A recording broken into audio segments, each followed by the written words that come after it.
Assalamualaikum Ustazah, nama saya Muhammad Amin bin Amir dan saya dari kelas BA 2422D.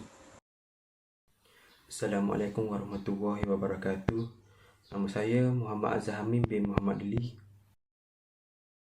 Assalamualaikum warahmatullahi wabarakatuh. Nama saya Muhammad Alim bin Muhammad Azali. Assalamualaikum, nama saya Ahmad Fakri Zaham bin Kamal Jafri dan saya akan menerangkan tentang hubungan roh dengan jasad ketika mati dan selepasnya. Perkataan insan adalah berasal daripada perkataan Arab iaitu nisyan, di mana ia membawa maksud kelupaan. Akar kata insan yang mengaitkannya dengan lupa menjelaskan tabiat dan sifat manusia itu sendiri yang selalu bersikap ataupun bersifat sebagai seorang yang selalu pelupa. Perkataan lupa yang dimaksudkan boleh ditafsirkan secara meluas, namun keutamaan kita adalah kepada insan atau manusia. Sifat lupa yang paling utama di sini ialah lupa kepada janji yang dilafazkan semasa manusia berada di alam ruh, di mana manusia telah berjanji untuk mengabadikan diri, menyembah dan mengesakan hanya Allah sebagai Rabb atau Allah Tuhan yang satu serta mengikut segala perintahnya. Walaupun manusia telah berjanji akan mengabdikan diri kepadanya, tetapi apabila manusia dilahirkan di dunia, mereka telah lupa segala yang dijanjikan oleh mereka kepada Allah. Sumber utama dalam ajaran Islam tentang insan ialah kitab suci Al-Quran, manakala sumber utama pandangan tamadun barat moden pula tentang manusia ialah ilmu sains yang sudah dipengaruhi oleh beberapa kepercayaan dan ideologi falsafah yang diperolehi daripada beberapa ahli falsafah. Dalam Islam, konsep manusia adalah bersumberkan agama, manakala dalam tamadun barat moden bersumberkan falsafah dan sains yang dihasilkan oleh akal fikiran semata-mata. Manusia bukan hasil proses evolusi seperti yang didakwa oleh teori evolusi biologi moden. Dalam tamadun Islam, peranan falsafah dan sains ialah untuk memperhalusi lagi ajaran-ajaran yang terdapat di dalam Al-Quran. Assalamualaikum warahmatullahi wabarakatuh. Saya akan menyambung video pembentangan ini dengan topik seterusnya, iaitu untuk apa manusia diciptakan. Antara tujuan manusia diciptakan di muka bumi ini adalah tidak lain tidak bukan hanya untuk mengabdikan diri kepada Allah SWT. Ini bermakna setiap perbuatan, pekerjaan yang dilakukan, apa jua bidang yang kita ceburi, hendaklah disertakan dengan niat untuk beribadah kepada Allah SWT. Oleh itu, beribadah kepada Allah SWT merupakan hakikat fitrah seorang manusia yang diciptakan. Kedua, tugas manusia adalah menjadi khalifah di muka bumi. Manusia diciptakan untuk menjadi pemerintah yang memakmurkan bumi Allah SWT dan membentuk masyarakat manusia yang diredainya. Sebagai khalifah, kita mestilah menjaga agama dengan cara menegakkan dan juga melaksanakan Islam. Ketiga, tujuannya juga adalah untuk mengejar tujuan akhirat.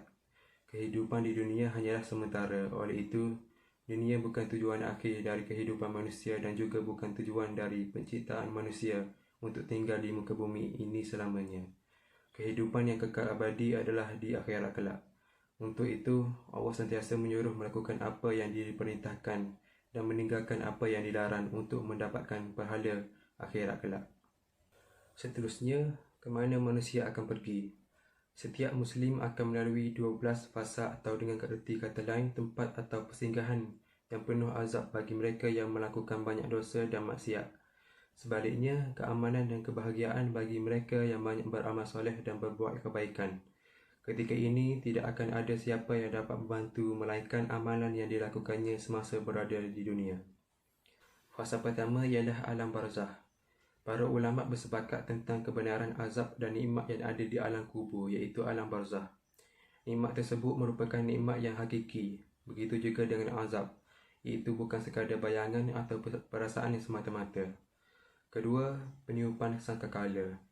Tiupan ini akan menggoncang seluruh alam dengan goncangan yang keras dan hebat sehingga merosak seluruh susunan alam yang sempurna ini. Ia akan membuat gunung menjadi rata, bintang bertaburan, matahari akan digulung dan maka hilanglah cahaya seluruh benda-benda di alam semesta ini. Ketiga, hari kebangkitan. Hari kebangkitan adalah hari dibangkitkannya seluruh manusia yang pernah hidup di dunia dari mulai zaman Nabi Adam sehinggalah yang baru lahir saat kiamat. Semuanya akan bangkit kembali dari dalam kubur setelah kematian. Keempat, manusia akan dikumpulkan di padang mahsyar setelah tiupang sangkakala apabila semua manusia dibangkitkan dari kubur. Lamanya di padang mahsyar adalah satu hari yang bersamaan 50,000 tahun di dunia. Kelima, syafaat atau dengan kata lain pertolongan. Syafaat ini khusus hanya untuk umat Muslim dengan syarat tiada berbuat syirik besar yang menyebabkan kepada kekufuran. Syafaat ini diberikan oleh Rasulullah SAW kepada umat Muslim dengan izin dari Allah SWT. Keenam, hisab. Hisab merupakan kiraan bagi setiap amalan manusia semasa di dunia, sama ada baik atau buruk, dan daripada sebesar-besar amalan hinggalah sekecil-kecil amalan. Ketujuh, pembahagian catatan amal.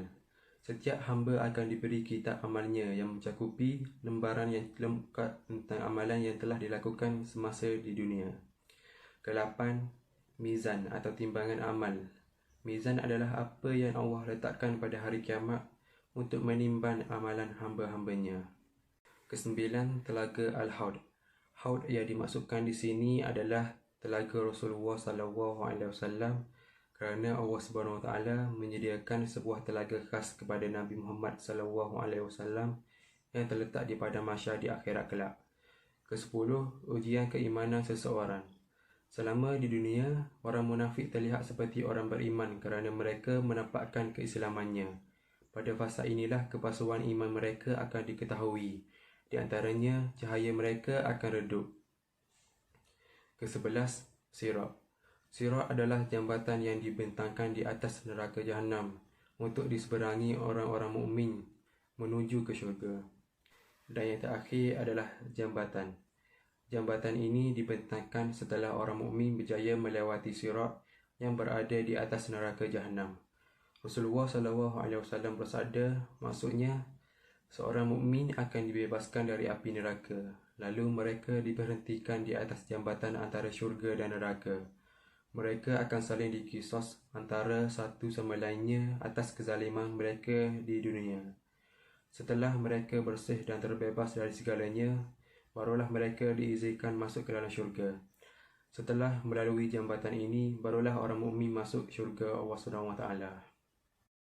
Kejadian manusia terbahagi kepada dua unsur utama. Kedua-dua unsur ini saling berkait antara satu sama lain, iaitu unsur jasmani dan unsur rohani.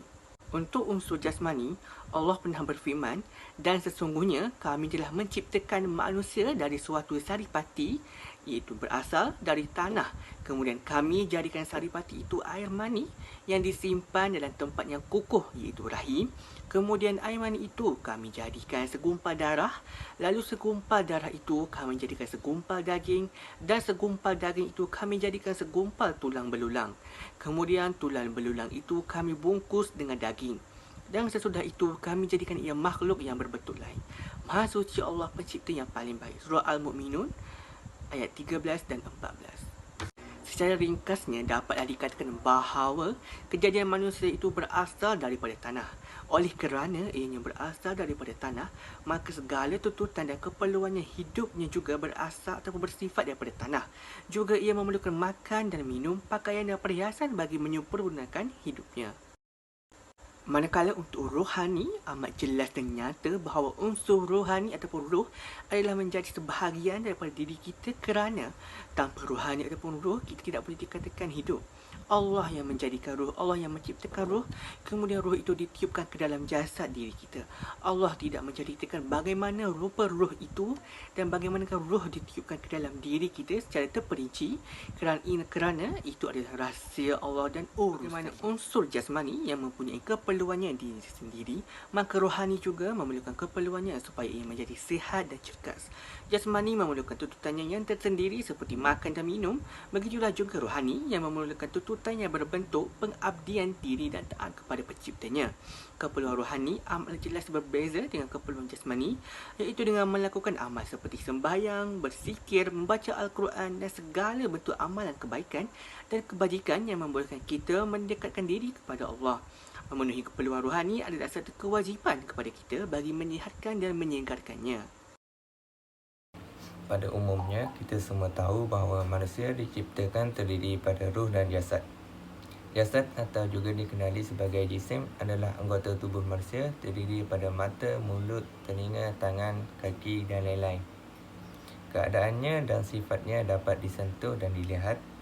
Dari jasad ini timbullah kecenderungan dan keinginan yang disebut sebagai syahwat.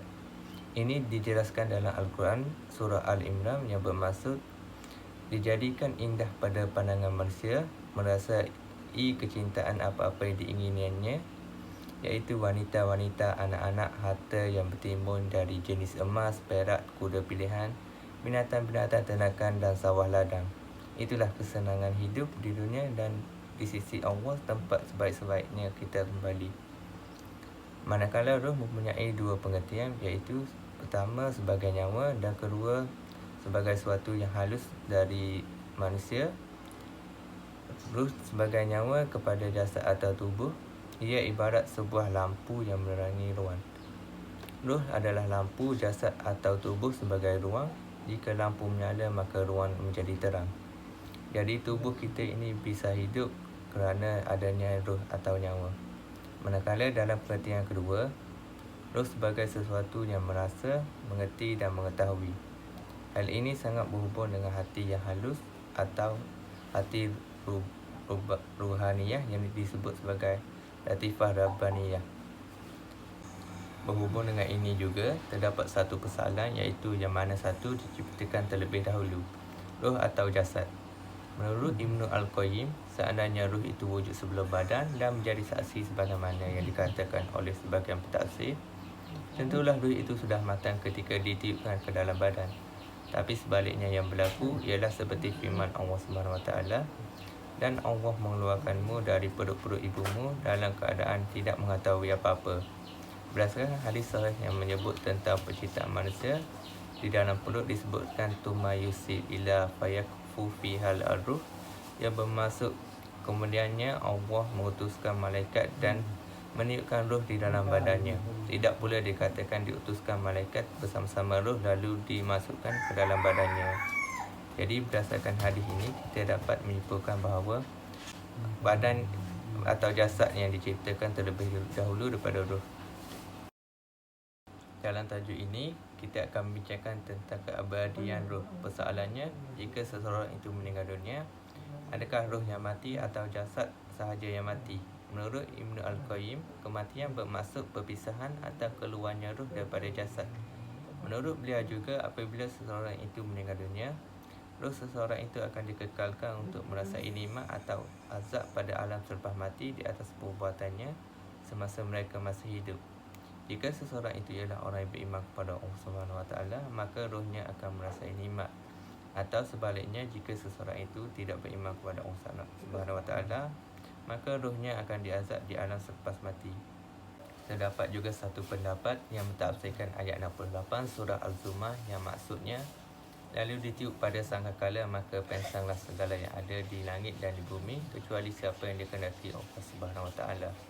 Akan tetapi menurut Ibnu Al-Qayyim, dia menolak dan tidak setuju dengan pendapat yang menyatakan bahawa semua manusia pensang, kerana Rasulullah SAW sendiri tidak dapat memastikan sama ada Nabi Musa pensang ataupun tidak.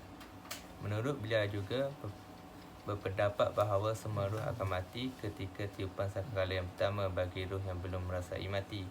Tetapi yang sudah merasai mati, ayat tersebut tidak pula menunjukkan bahawa akan berlaku kematian kedua. Menurut Ibnu Al-Qayyim lagi, sekiranya Nabi Musa SAW tidak pensang pada ketika itu, maka itu adalah kerana baginda pernah pensang sekali ketika di Tusina apabila baginda minta Allah SWT menzahirkan dirinya. Dengan ini terbatallah pendapat yang mengatakan bahawa hadis ini menunjukkan berlaku kematian roh. Jadi berdasarkan pendapat Ibnu Al-Qayyim, dapat disimpulkan bahawa semua roh tidak akan mati dan kekal. Saya akan menerangkan hubungan roh dengan jasad ketika kematian dan selepasnya. Daripada Ibn Al-Qayyim, terdapat lebih daripada 100 dalil yang menceritakan hal-hal roh. Nabi SAW menceritakan bahawa bagi roh yang baik, tempat kembalinya ialah di Iliyin, manakala bagi roh yang jahat dan tidak baik ialah di Sijjin. Semasa roh telah terpisah daripada jasad, beruntunglah bagi mereka yang dapat mengucapkan kalimat tayyibah. Roh yang baik akan kembali ke kepala jasad mereka setelah ditempatkan di syurga Iliyin. Jika tidak sempat menyebut kalimat tayyibah setelah meninggal dunia, maka amat buruklah akibatnya. Roh yang jahat akan dihantar ke langit yang pertama sehingga ke langit yang ketujuh, lalu dihadapkan kepada Allah Subhanahu Wa Taala. Setelah itu, ianya akan dicampak ke dalam neraka dan dikembalikan roh itu ke kepala jasad mereka. Terdapat hadis yang menyatakan roh dapat merasai sentuhan sewaktu jasad mereka dimandikan. Roh juga dapat merasai jasadnya dikapankan dan diangkat untuk ditanam di tanah penguburan. Roh juga dapat merasai dirinya diturunkan ke dalam liang lahat. Setelah itu, roh dapat melihat suasana di alam barzah yang berdiri di kakinya dua malaikat iaitu Munkar dan Nakir. Dalam hadis Ibnu Abi Al-Duya, menyatakan bahawa tiada seorang pun yang tidak akan mengetahui apa yang terjadi pada keluarganya setelah dia meninggal dunia. Ini bermakna roh juga dapat mengetahui apa yang berlaku kepada ahli keluarganya walaupun telah meninggal dunia. Hasil daripada kajian ini, saya telah mendapati tentang bahawa manusia pada masa kini telah ramai lupa pada janji mereka kepada Tuhan sebelum dilahirkan di dunia ini. Tugasnya sebagai khalifah di dunia ini telah dilupakan, malah yang dikejar adalah nafsu yang tidak terbatas, malah ada segelintir manusia tidak melakukan satu pun yang diminta oleh Allah, malah melakukan yang dilarang oleh Allah. Dalam pada itu, menerusi kerja ini juga, saya telah mendapati bahawa kelupaan manusia terhadap janji mereka pada Allah disebabkan oleh beberapa faktor, dan faktor utama ialah didikan dari ibu bapa.